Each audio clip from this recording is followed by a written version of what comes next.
रिवॉन of demon God के first episode के starting में एक वैली को देखते हैं। फिर हम लोग देखते हैं कि एक धर्मा बॉडी के एक हाथ को जो हाथ में एक वेपन पकड़े होते हैं। और फिर हम लोग देखते हैं कि सीन चेंज होके एक ब्लास्ट हम लोग देखते हैं जहाँ पे वो धर्मा बॉडी होती है वहाँ पे एक ब्लास्ट होता है। फिर हम लोग देखते हैं कि वो धर्मा बॉडी ना सामने की ओर एक अटैक करता है। फिर हम लोग देखते हैं कि उस धर्मा बॉडी के अंदर ना एक बंदा होता है जो हमारे कहानी का मेन कैरेक्टर है और हमें बताया जाता है कि इसका नाम ली मो चैन है। हेवनली सेक्ट का सेक्ट लीडर है और हमें बताया जाता है कि ये हेवनली सेक्ट ना एक ब्राइटेस्ट सेक्ट है और ये मेन सेक्ट है, मतलब कि ब्राइटेस्ट सेक्ट के मेन सेक्टरों में से एक है। ली मो चैन कहता है कि तुम अब लड़ने नहीं वाले, क्या तुम यहाँ से दुम दबा के फिर से भागने वाले हो क्या। सामने की ओर देखते हैं कि एक रेड ड्रैगन धर्मा बॉडी होता है और उसके अंदर एक बंदा होता है और बोल रहा होता है कि वो सोच रहा होता है ली मो चैन के बारे में कि इसके कल्टीवेशन में से बहुत ज़्यादा हाई हो चुकी है और ये मल्टीप्लिकेशन मेथड की वजह से हुआ है और वो मल्टीप्लिकेशन मेथड बहुत ज़्यादा पावरफुल है। और वो कहता है कि मुझे को इसको कैसे करके हराना होगा। और फिर हम लोगों को बताया जाता है कि इसका नाम झाओ वो है और ये डेमोनिक सेक्ट का सेक्ट लीडर है और ये हमारे ली मो चैन को हरा के उसके सेक्ट पे कब्जा करना चाहता है। और वो ली मो चैन अपने मन में सोचता है कि ये डेमोनिक सेक्ट का लीडर को मेरे को मार देना चाहिए क्योंकि ये मेरे सेक्ट के लिए और मेरे लिए बहुत बड़ा खतरा है।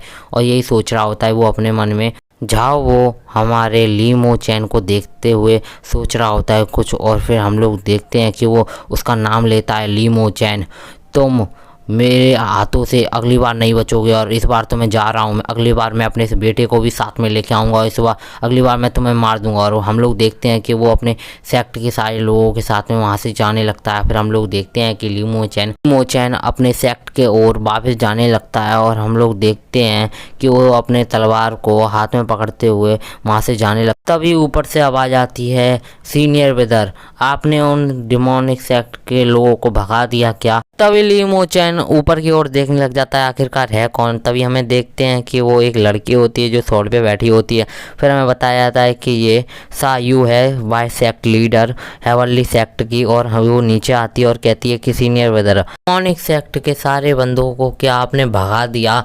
और तभी वो उसके ली मो चैन के आके गले लग जाती है। और सायू मो चैन कहता है कि मैंने सारे डेमोनिक सेक्ट के बंदों को भगा दिया है यहाँ से। और वो बोलता है कि अब हमें यहाँ से चलना चाहिए, वैसे भी तुम यहाँ पे आ चुकी हो, वैसे भी यहाँ पे अब कुछ भी बचा नहीं है तो हम लोगों को यहाँ पे चलना चाहिए अपने सेक्ट के ओर वापस को। फिर हम लोग देखते हैं कि ली मो चैन के पीछे एक अटैक आता है और लगता है और हम लोग देखते हैं कि उस अटैक की वजह से हमारा ली मो चैन के ब्लड निकलने लग जाता है और वो बोलता है कि आखिरकार ये अटैक किसने किया।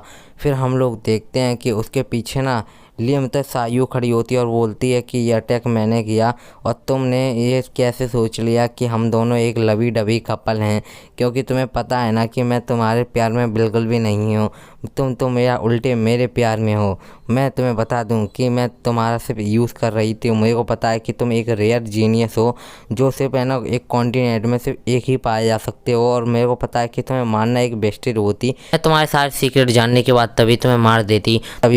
मैं एक अच्छे समय का वेट कर रही थी जहाँ पे किसी को शक ना हो कि मैंने तुम्हें मारा है, नहीं तो सारे के सारे सेक्ट वाले और सब के सब मेरे पीछे पड़ जाते।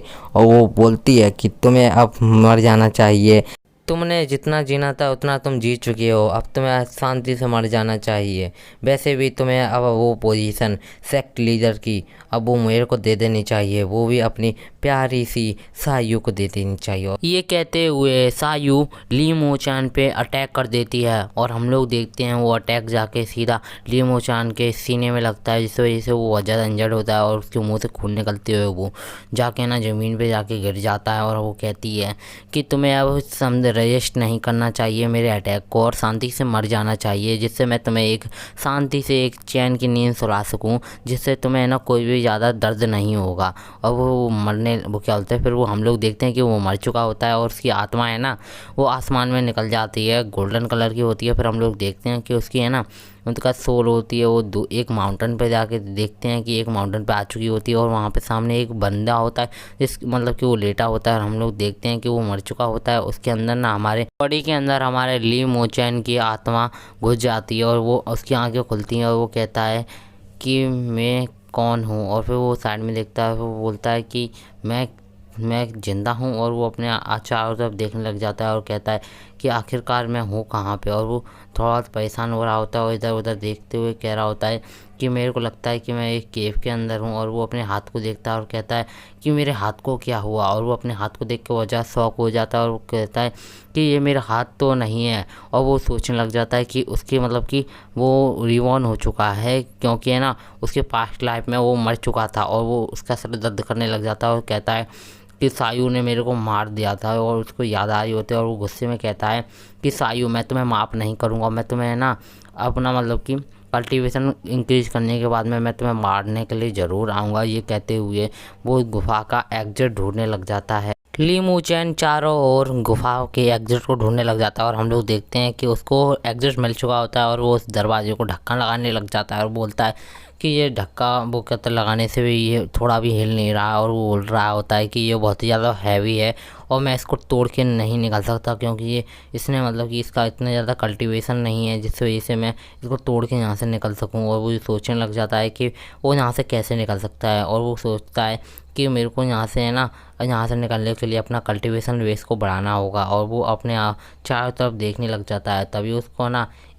तभी उसको एक पत्थर दिखता है जिसके ऊपर तो रिटर्न ऑफ ट्रुथ नाम का प्रैक्टिस मेथड लिखा होता है। वो उसको पढ़ने लग जाता है और कहता है कि मैं इस प्रैक्टिस मेथड को पढ़ के अपना मतलब कल्टीवेशन बेस को बढ़ा के यहाँ से निकल सकता हूँ। और इंक्रीज़ होने के बाद में वो बोलता है कि मेरे को जल्दी जल्दी मतलब कि प्रैक्टिस इसको करना होगा। और वो प्रैक्टिस करने लग जाता है इस कल्टीवेशन को मेथड को। और हम लोग देखते हैं कि वो उसको यूज़ करते हुए प्रैक्टिस करने लग जाता है। और वो देख रहा होता है कि वो कल्टीवेशन है ना वो जल्दी जल्दी इंक्रीज़ हो रहा है और बहुत ज़्यादा स्मूथली इंक्रीज़ हो रहा है। और वो सोचने लग जाता है कि ये प्रैक्टिस मेथड बहुत ज़्यादा फ़ायदेमंद है इस बॉडी के लिए। और हम लोग देखते हैं लू मुचेन का लेवल अप होने के बाद में वो QI बिल्डिंग के फर्स्ट स्टेज पे पहुंच चुका होता है। और बोलता है कि अब वक्त आ चुका है कि मेरी इतने दिनों की मेहनत को मैं अब इस गेट को तोड़ के यहाँ से निकल जाऊं। और वैसे भी यहाँ पे इतना ज़्यादा रिसोर्स नहीं है कि मैं और दिनों तक ज़िंदा रह सकूं। और ये कहते हुए वो उस गेट के तरफ भाग जाता है। और हम लोग देखते हैं कि वो उसके ऊपर अटैक करने के लिए पंच बनाते हुए उस पर अटैक कर देता है। और हम लोग देखते हैं कि उसके गेट के बाहर का सीन जो है ना शांति भरा होता है। और उसके सामने वो एक बंदा होता है, वो बोलता है झाओ रेन तुम अंदर ठीक तो हो, और बहुत दिनों से तुम इसी के अंदर हो, क्या तुम ठीक हो। और वो एक तलाश में को यूज़ करते हुए उससे कांटेक्ट कर रहा होता है। और हमें बताया जाता है कि ये झाओ रेन का बेस्ट फ्रेंड है, इसका नाम जिन वू है। और हम लोग देखते हैं कि तभी वहाँ पे एक ब्लास्ट होता है। और हम लोग देखते हैं कि वो वजह शॉक हो जाता है और कहता है कि यहाँ पे क्या हुआ, क्या यहाँ पे कुछ बीस्ट आ चुके हैं जो यहाँ पे तबाही मचा रहे हैं। तभी हम लोग देखते हैं कि वो गेट टूट चुका होता है और उसके टुकड़े इधर उधर बिखरे हुए होते हैं और वहाँ पे धुआं होता है। और वो धुआं छटने के बाद में हम लोग ली मुचेन को यहाँ पे देखते हैं। और हमें बताया जाता है कि इसकी बॉडी में हमारा ली मुचेन है, उसका नाम झाओ रेन है। और ली मुचेन को अब हम लोग झाओ रेन बोलेंगे, क्योंकि अब ली मुचेन रिवॉर्न होके झाओ रेन की बॉडी में आया है। और हम लोग देखते हैं कि तभी वहाँ पे बहुत सारे बंदे वहाँ पे आ जाते हैं और वे सारे के सारे डेमोनिक सेक्ट के बंदे होते हैं। उनको देख के ना झाओ रेन बोलता है कि अरे नहीं, इनको भी अभी आना था। और वो बोलता है कि ये बहुत ही ज़्यादा गलत टाइम है। और वो सारे के सारे बंदे ना उसके पीछे भागने लग जाते हैं। और हम लोग देखते हैं कि उसने उन सारे बंदों ने ना हमारे झाओ रेन को घेर लिया होता है। तभी झाओ रेन सोचता है कि अब मैं क्या करूं, इन सारे बंदों ने मेरे को घेर लिया है, मेरा इतना ज़्यादा कल्टीवेशन बेस भी नहीं है कि मैं इन सबको एक साथ में मार सकूं। इसी के साथ में एपिसोड ख़त्म होता है।